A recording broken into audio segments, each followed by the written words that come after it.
Hi, I'm Heather. Welcome to class. Today we're going to go through the first 9 poses in a sequence for lower backache that was given by Mr. Iyengar in his book Yoga, The Path to Holistic Health.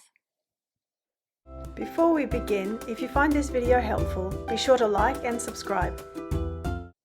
We're going to start standing, and if you've got 2 bricks, let's use our 2 bricks and we'll put them on either sides of our mat, left and right sides, but have them to the back of the mat so that you don't potentially jump on them or step on them when you step your legs out wide. For now, let's stand in Tadasana and we'll take a hip width stance. So with your feet running parallel to each other, just check you're not turning your feet out, you're not turning them in. The parallel lines that we're looking for, if you consider the second toe, and then run the line from the second toe through the middle of the ankle. So those 2 lines running parallel to each other. And then as we firm up the thighs, we press the thighs back, we roll the inner thighs back so that we're creating perhaps a bit more space across the sacral area. But as we press the thighs back, we also want to press the buttocks forward so that we're not sticking the buttocks back and we're not causing excessive lumbar arch there. So thighs back, buttocks forward, tailbone down, navel up. So we bring in some abdominal tone. Let's interlock the fingers here around the lower abdomen and lift up the lower abdomen. So the grip of the hands, fingers interlocked all the way to the webbing, and draw the flesh from the pubis to the navel up. So that's helping not only with the lift in the lower abdomen, the tone there, but the lengthening of the lower back.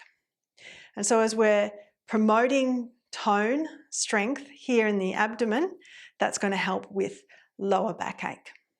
Stretch down to the fingertips so we're in Tadasana, and give yourself some space here between the armpit, chest and the upper arms. So get a sense of how you're standing through the legs, strong legs, they're going to support the lower back. Strong abdominals, that's also going to help support the lower back. We'll take the arms forward and up, inhale. So as you reach the arms up, see that the hands are running shoulder width. Yes, we want the palms facing each other, hands shoulder width. And again, let's just watch out that we're not sticking the buttocks back and letting the belly pull forward. Can you press your thighs back, buttocks forward, so that you're lengthening the lower back, but you're primarily promoting the tone in the pelvic abdominal area. So the pelvic floor muscles lifting and the lower abdominals lifting. Exhale, take the arms forward and down. Similarly, we're going to now do with the interlock of the fingers. Press the palms forward. We'll be raising the arms shortly, but just for a moment, feel into the arms. Are they straight? You can see your elbows here. Squeeze the elbow tips in. And once more, just notice if you lost the tone of the legs. Notice if you've lost the tone of the belly. Press your thighs back. Press your buttocks forward. Keep the grip of the quadriceps. So the kneecaps are lifted. Tailbone is down. And pubis to navel lifted. Inhale the arms up and try not to dig the back ribs in. So you want to keep the back ribs lifting and spreading, lifting and broadening. Exhale the arms down. Now let's swap the interlock of the fingers. Press the palms forward again. Look at the elbows. Squeeze the elbow tips in. Ensure that your arms are straight. Maintain the lift of the quadriceps and the kneecaps. Inhale, arms up. And again, maintain that lift in the thighs as well as the pelvic abdominal area. Pubis to navel up, tailbone down.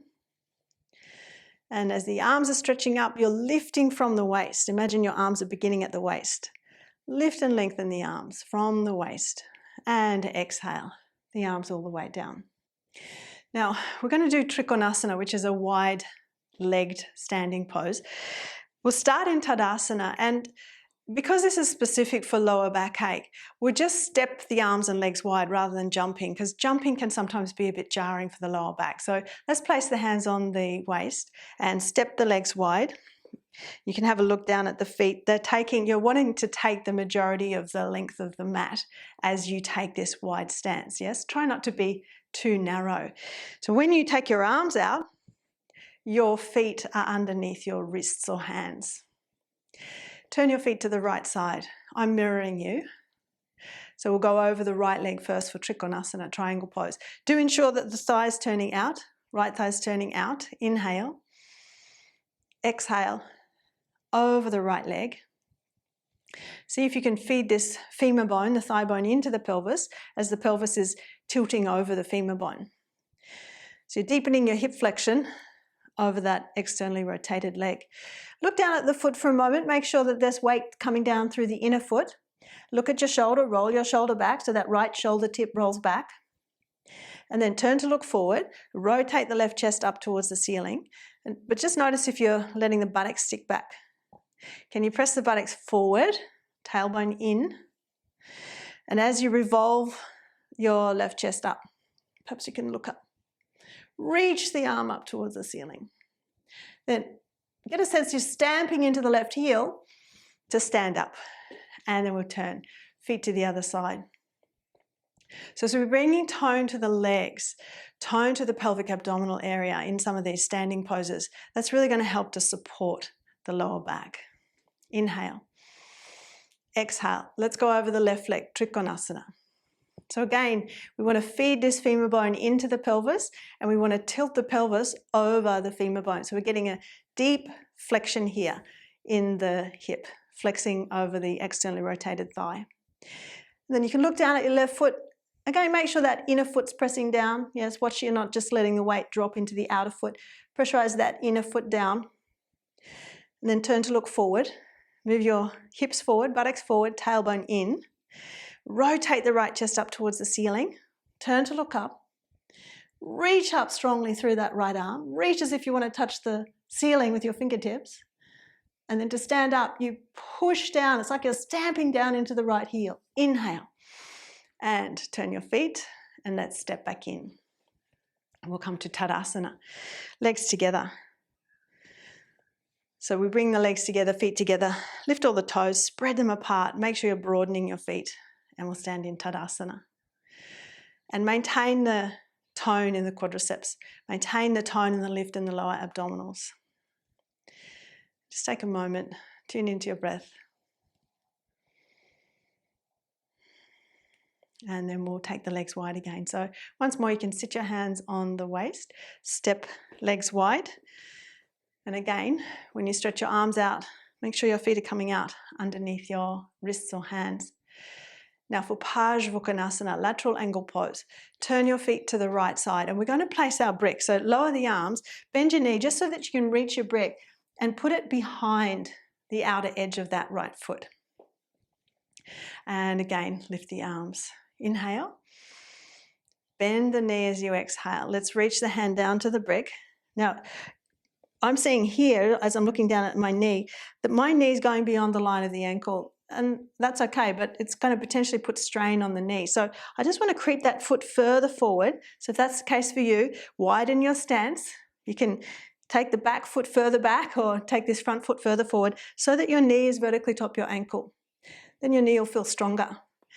Keep that knee pressing back towards your arm and squeeze the buttocks forward, particularly this right buttock. See if you can squeeze that right buttock forward. Rotate the chest. So sometimes it's helpful to keep your hand on the waist. Both shoulders roll back. Turn the chest up, top arm up, and then to the diagonal. And you look up on the inside of the arm, not behind the arm. So as you're turning the chest up, perhaps you can bring your chin towards your armpit, forward towards your upper arm. But keep the tailbone in, keep lifting the navel up, maintaining tone in the lower abdomen. Inhale, stand up. And let's turn the feet. So we'll put that brick down or back. And as you turn your feet to the left, let's organize this brick on the left side so that it's outside the edge of that left foot. Stretch the arms out. Inhale. Bend the knee as you exhale. Reach down. And again, you may need to adjust where the feet are. So again, I'm seeing my stance shortened a little bit when I turned my feet from one side to the other. I want to take a wider stance. So this time I'm going to explore taking my back foot further back so that my knee can sit more vertically top the ankle. And I want to squeeze this buttock forward. So left buttock forward as the knee presses back to the arm.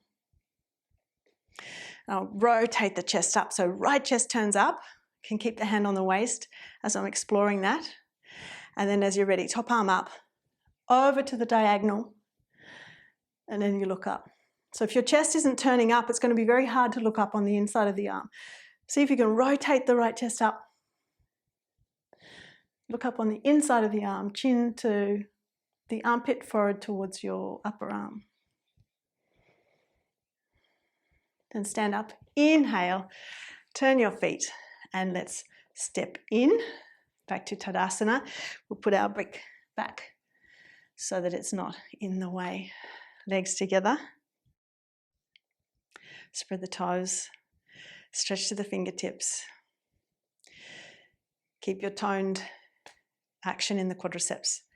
Thighs press back, buttocks press forward. And again, lift the navel up, lift the front pelvic bones up as you bring length to your lower back. And you observe the breath as the breath slows down.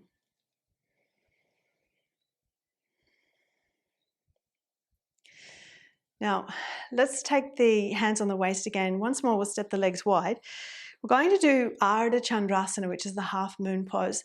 If balancing is problematic for you and you just keep falling over, use the wall. Put your back foot on the wall or lean your whole back body against the wall so that you can really reap the benefits of the pose in terms of having lower backache. So you actually can stay and work with the tone of the abdomen, the tone of the legs. But if you're managing with balance, then let's turn the feet to the right. We've got our brick there ready to go.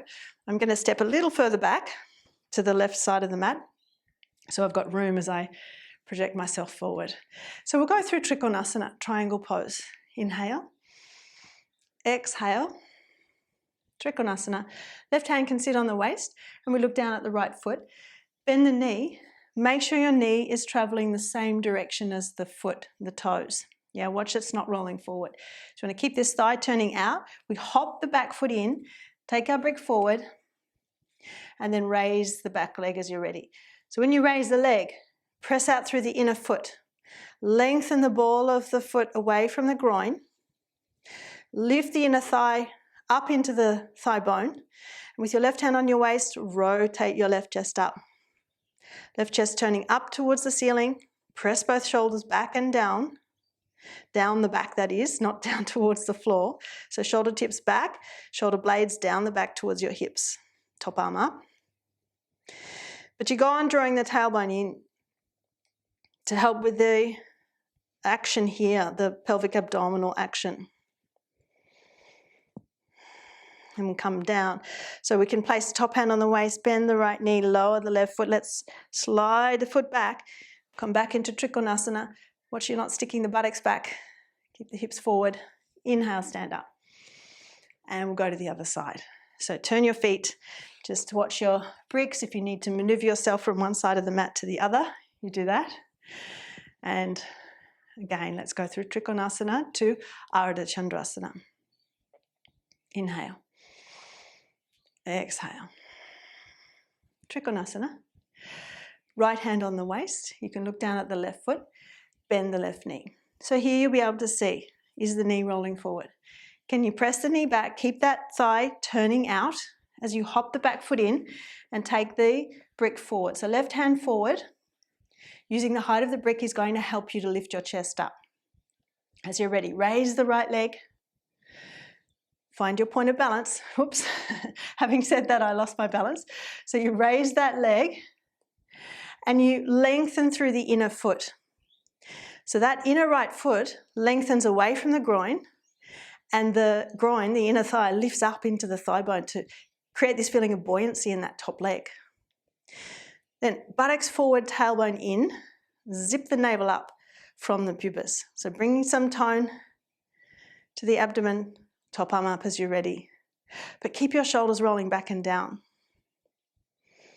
Get steady in the breath, steady in the pose. Steady in the mind.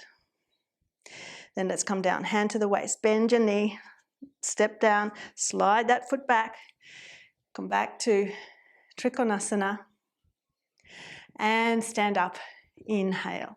Turn your feet, and let's step back to Tadasana. We'll take our feet hip width apart, and let's just check in on the breath. Often doing standing poses, our breath might become laboured, short and shallow, and it's good to just take a moment in Tadasana to slow the breath down so that we're not getting flustered.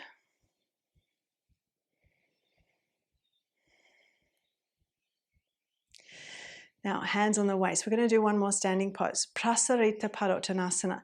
In fact, before we step the legs wide, let's bring our bricks in front of us so they're ready for the hands. And when we step the legs wide, take your heels to the back edge of the mat. So you've got your heels in line with the back edge of the mat, the feet parallel, and you're spreading the toes. Try and get a spread through the little toes and the balls of the feet. Then with the hands on the waist, draw your thumbs back towards the spine so that your shoulders roll back. But just watch, you're not sticking the buttocks back, letting the belly spill forward. Thighs press back, buttocks press forward, and you're zipping the navel up. So let's just work with that interlock of the fingers again and draw the lower abdomen up. So the hands are helping lift the flesh from the pubis to the navel up, and you're rolling the shoulders back and down, the chest is lifted. Observing the length in the lower back, hands to the back waist, thumbs towards the spine, shoulders roll back. Inhale. Exhale as you fold forward. We want to keep the lower back long. So if you're supple, watch that you don't dig the lumbar spine in. Can you restrain yourself somewhat so the lumbar spine is long and broad as you reach your hands to your bricks? Now, some of you may not be supple and wondering what I'm talking about. So if you're struggling here, take your hands up higher onto bricks. So your predominant flexion is here in the hips. That's what we're looking for. But if you've got room to go further into the pose, rather than having hands on bricks, you take your hands back between the feet and you bend the elbows to bring the head down. Now, whether you want to explore widening or narrowing your stance to get the crown of the head to the floor, or whether you want to try bringing a brick or two underneath your head to see if you can get contact, crown of the head, onto the floor or a brick. But you lift the shoulder blades up the back, you feed the upper arms into the shoulder joints, you breathe smoothly.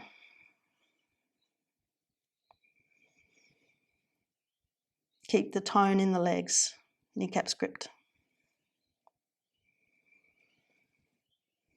Now slowly, we come out of the pose, so we walk the fingertips forward, we look forward, and rather than coming to stand all the way up, we're going to transition to downward facing dog pose. So bend, let's say you're bending your right knee, you can do it with the left knee, but we're going to turn, pivot the feet, so you can press your hands to the front end of the mat, step back. So you're coming to downward facing dog pose. Adho Mukha Svanasana. Push into the hands, press back the thighs, descend the heels. If the heels don't descend well, I want to say leave them alone. Don't try and force it, because if you try and force it and you're tight in the back of the legs, you're just going to be rounding the back. We want a long, straight spine. So lift the heels up again. Pitch the sitting bones up. Feel the lower back is long and the upper back is moving in. Then slowly descend your heels. Smooth breathing, steady breathing.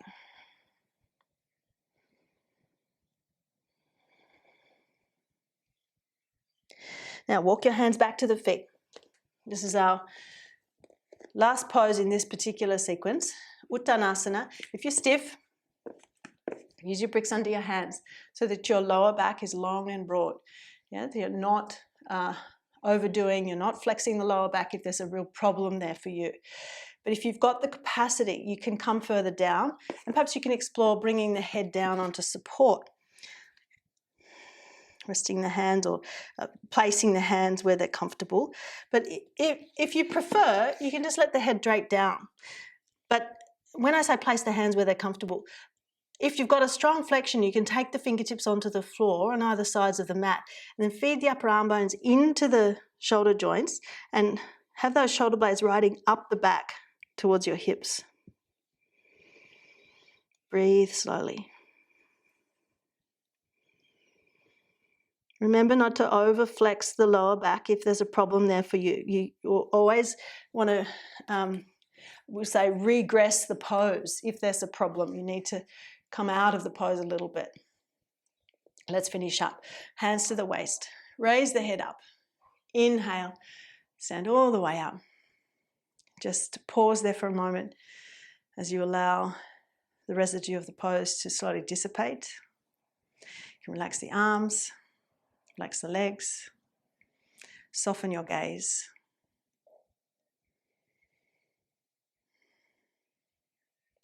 And then we'll finish from there.